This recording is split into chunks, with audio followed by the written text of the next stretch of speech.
Hi all, today we will see the optimization of basic blocks. So before that we will see what is a basic block. Basic block is a sequence of consecutive statements. Consecutive statements means S1, S2, S3 etc. up to n statements, that is Sn, in which the flow of control enters at the beginning, that is beginning of the first statement, and it will leave at the end. And the basic block is a program segment in which the single entry and there is single exit point, which means that there are no jumps into that block of statement or out of that block of statement from the middle of the block. That means it will enter into the block, execute all of the statement and come out of the statement after executing n statements. That is why it is called as the basic block. And here you can see an example. A is equal to x into y, P is equal to q plus r, B is equal to v into y, and there is a label which calculates C is equal to P into y. And here you can see that these three statements, A is equal to x into y, P is equal to q plus r, and B is equal to v into y, are actually the basic block. And this statement label will be considered as the next basic block. Next we can see that how the basic block can be identified. And we can use the algorithm to find the basic blocks in a program. The algorithm says that you need to first find the set of leaders or headers, which are known as the first statement of the basic block, using the following rules. That means the first statement should be a leader or a header. Then the statements that are the target of any branch is a leader, which means that when you are executing a set of statements as a result of a branch, then that set of statements should come under one basic block. That is the meaning. If you are, suppose you are performing an if condition. As a result of the if condition, that means if that if condition is true, then it will execute some set of statements, some n statements. That n statements which is going to execute as a result of the true of the if statement, that means the if statement is satisfied, then that set of statements will be put under one basic block. Then the statement, that is what is actually the statement that are the target of any branch, or the statements that follow any branch statement is a leader. Those three are actually different statements which can be considered under a basic block.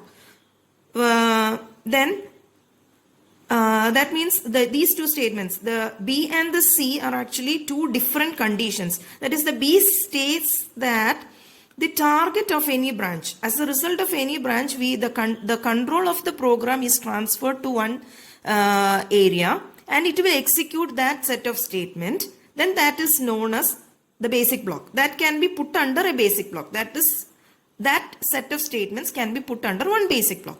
Then when we return after that condition, or when after that branch is followed, then we come back. Then we come back to that area where that function has been called. Then we will start again with some other set of statements. So that set of statements will be considered, can be considered under next basic block. So you can say that this one will be one basic block, this one will be another basic block.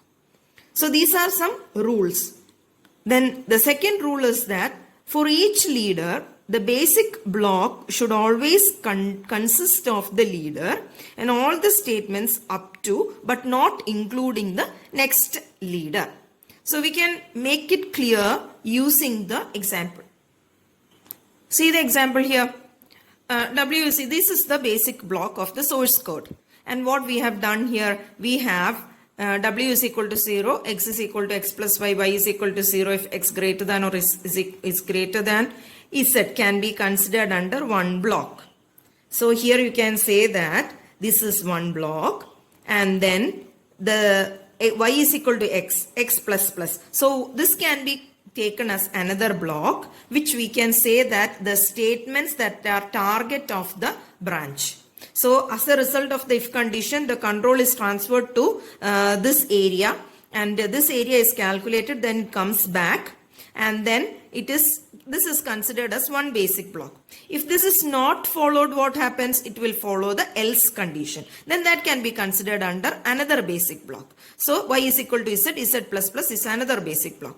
Then after returning from if, else is not satisfied. So after condition if is satisfied, it will execute this set of statements and then the control is transferred here. So this is another basic block. W is equal to X plus Z. So that is how the basic block is being created. So once again, when you read the algorithm, you can make it clear. The first statement is a header or a leader. Statements are the target of a branch or the statements that follow after returning from the branch, and then the basic block consists of the leader and all the statements up to but not including the next header. When it is the next header, it comes under the next basic block.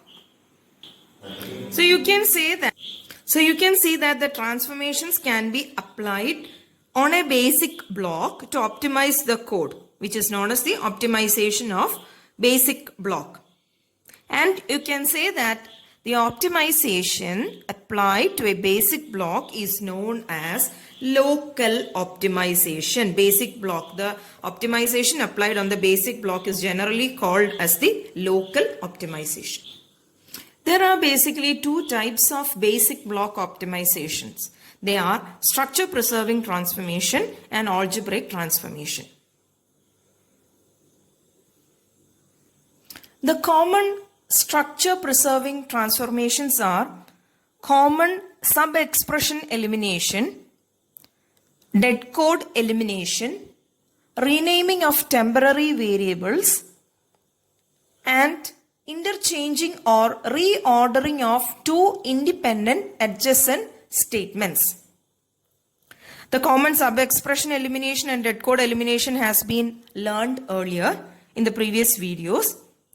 And we will see what is the renaming of the temporary variables. So here you can see that the statement t is equal to b plus c, where t is the temporary variable which can be changed to u is equal to b plus c, where u is another temporary variable. And we can change all the uses of t to u. If we rename a temporary variable like this, it will actually not change. It will not change the value of the basic block. We are actually renaming the temporary variable. Then comes the interchanging or reordering of the two independent adjacent statements. Suppose T1 is given as b plus c and T2 is given as x plus y. It can be interchanged or it can be reordered in its computation in the basic block. Why? Because you can see that T1 is using two variables b plus c, T2 is using two variables x and y. They are not related to each other. T1 is not using any of the variables used in T2. T2 is not using any of the variables used in T1. So their order of calculation, T2 can be first calculated, then calculate the T1. Or T1 can be first calculated, then calculate the T2. That is the interchanging of the two independent adjacent statements, which will not affect the value of both the statements. Now you can see that many of the structure preserving transformations can be implemented by constructing a direct acyclic graph or a DAG for a basic block. Direct acyclic graph means it is a pictorial representation and it gives a picture of how the value is computed by a statement and how it is used in the subsequent statements. And a direct acyclic graph for a basic block is actually, it is a direct acyclic graph with some labels on the nodes. This is an example for a direct acyclic graph. So we can see that the leaf node is representing a constant or identifier.